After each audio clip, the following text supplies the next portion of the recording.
Thank you, Mr. President. Here we are having another fun debate, and it brings memories of other actions over the years to mind. The first one that comes to mind is a group down in Southern California worked really hard to put a ballot measure together. They called it Paycheck Protection. Once again, probably the third attempt at this effort. And it was very successful in gathering the signatures, and it got on the ballot. It was a ballot, it was Proposition 32. Polling was done, and it was determined that it would probably pass in the primary. So the legislature did legislation and decided that any ballot measure proposition that gathers signatures, those ballot measures should be put on the November ballot. And those that are approved by the legislature could be put on the primary ballot. Clever move, brilliant. And so Prop 32 was put on the November ballot instead of the June where it should have gone, and it lost. Just recently, like maybe a year ago, 2 years ago, down in Southern California, we had the Air Quality Management District, and there was a move to take the mayor of Santa Ana off the board, and they put a city council member from Lake Forest on, and all of a sudden, the majority of the board became Republican. It was one Republican more than the Democrats. So this legislature comes up with a bill that says, let's add 2 more seats to the AQMD. This is brilliant.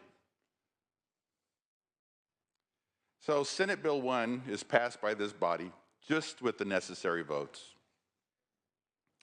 And a lot of people voted for a lot of different reasons in this body. One, because of a trailer bill that impacted Orange County back in 2011 and 4 other cities in Riverside County. So we do a lot of interesting things in this legislature, but SB 1 has resonated with the taxpayers. So I'm having a little fun listening to the arguments, stating that the signatures are being gathered under false pretenses. I think that's a weak argument.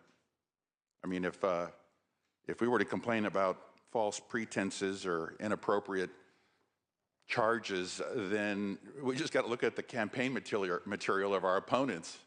I mean, if half the things that were said about me in my campaign were true,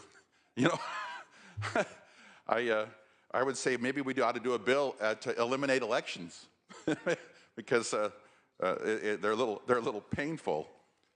So I get some of the arguments. Something needs to be fixed. I mean, I've watched the State Board of Equalization for decades, and I think it has had a majority of Democrats on that board as long as I can remember, maybe my entire lifetime. So I'm glad to see the majority party in this legislature taking some action to address the SBOE. I think that's kind of fascinating. But we're talking about the theme of integrity, and so I'm wondering about integrity, and I'm wondering after watching all this if changing the rules midstream comes under integrity. Making it retroactive, wow. I mean, even Governor Brown with PEPRA prohibited doing anything retroactive in the realm of pensions. So I find that just amazing. And why are we doing it? Why we're doing it because SB 1 passed and the electorate is upset. And the polling is showing it. So this bill is brilliant. Clever, manipulative. You guys are thinking overtime. It's amazing. You can do this. But I don't think it makes it right. I think Sacramento needs to take the high ground.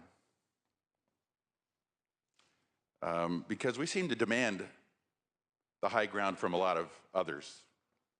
And we complain about what is happening in DC on a weekly basis, and we do resolutions, but we should be setting the standard. And I think changing the rules midstream is not only awkward, but I think it speaks to integrity as well. And I ask for a no vote.